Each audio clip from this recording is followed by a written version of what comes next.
fortunate to have with us tonight Georgia Ross, Miss President US Ridgefield 2023, with some thoughtful remarks. Georgia, come on down. Miss Georgia Ross.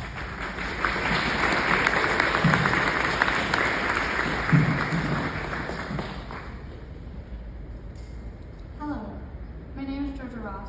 I'm a 6th grader at East Ridge Middle School, and this last spring I was voted Miss President US for the town of Ridgefield.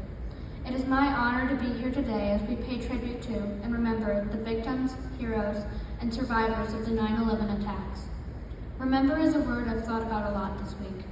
For me, it means to reflect, and in this case, think about stories I have been told about the tragic day so many years ago. I think about the stories I have been told by my father, about the schoolmates he lost that day. I think about my grandfather, who lost his 2 best friends in the towers, and how he spoke at their services in weeks to follow. I think about my mom, who spent the day dialing, trying to reach so many friends, and then later in the day, how she stood and watched as smoke rose from the towers as the day wore on.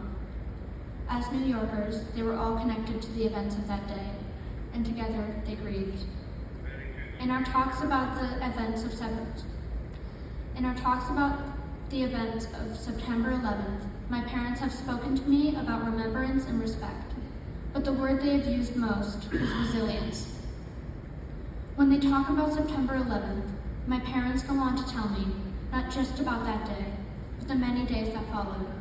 We talk about the service people, police officers, firemen, medical staff, and volunteers from New York, New Jersey, Connecticut, and all over, who came to help with the recovery efforts.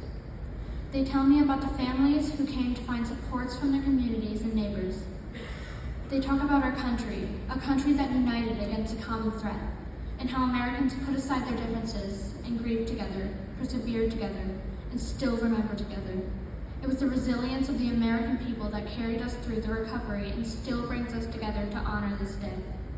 For a kid like me, having grown up during a time where our country has often felt divided and even quarantined apart, it is the stories of unity that I think of when I think about 9/11. The people who have continued to serve, care for one another, and protect our country, and I am grateful to come together and honor the legacy of this day. Thank you.